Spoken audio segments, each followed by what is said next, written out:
On the days that I feel very overwhelmed, well, I used to go get a cup of coffee at Caribou. But I don't do that anymore because I can't have coffee. Wow.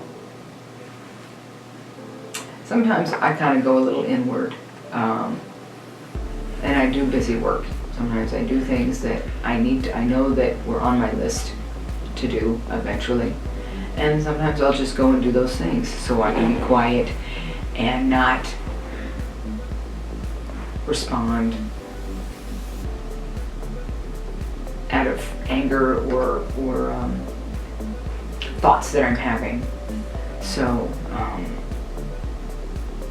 because it's me feeling overwhelmed, and I don't need to lash out at anybody when I feel that way. So, and then I also communicate that to my wife so that we can talk about it, and usually that is a tremendous help for me to unearth what I'm thinking. You make a decision, and then you have to see how your child reacts to it.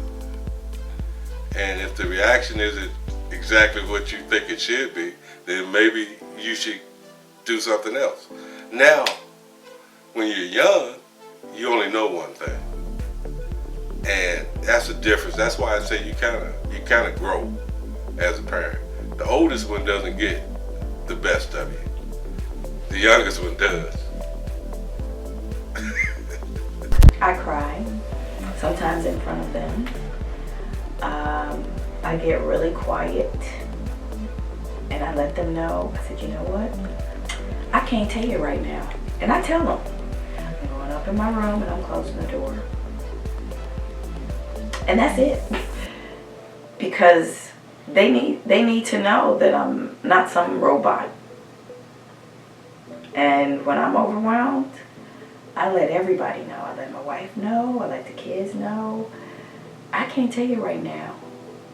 There was a time when I was really, really overwhelmed that I actually left the house and only my wife knew where I was because I was done.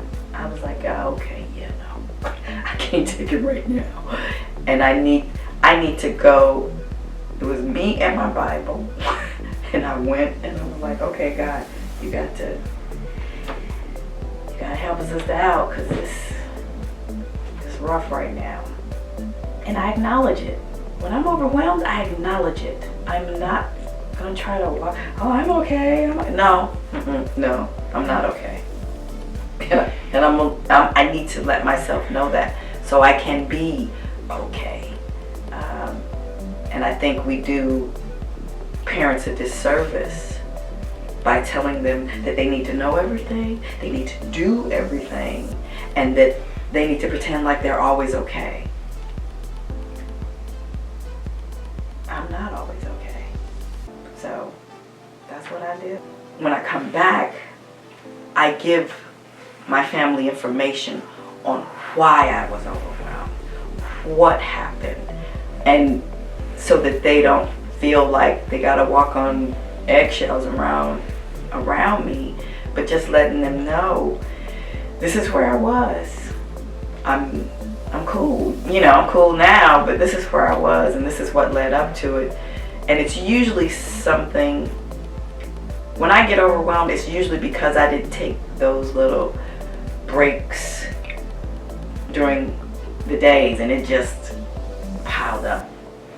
It's like every day I gotta do something that calms me down. I pray every morning, but I still have to do other things, whether that's working out or going for a walk or going to the movies. That really relaxes me.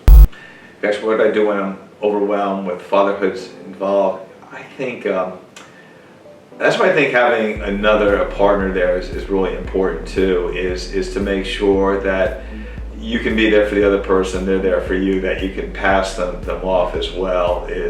I just knew I'd have a long day at work and I'm coming home and going, I'm exhausted, and see my wife there, realize, something?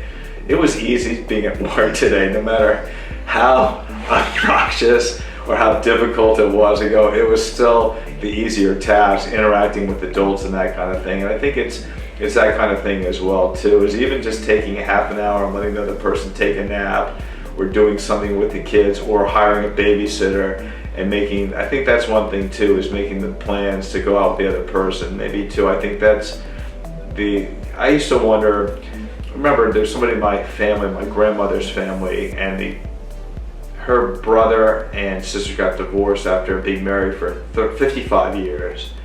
And then my uncle got divorced after 35 years. And part of me was thinking, like, how does that happen? Like, don't you know at that point? And then when you have kids, you realize you get married at a young age, you're unformed, you have kids, and suddenly 20, 25, 30 years can pass, and you look and say, gosh, who is this person I raised the person with? So I think it is important to touch base. I'm hoping that's an important lesson for our kids as well. And then we do tell the kids, is my wife Barbara and I, we don't intentionally try to do, but we do laugh at least once a day together. And sometimes the laughing comes from just something that probably should have been changed, or behavior that could be changed, but trying to find the humor in the situation too.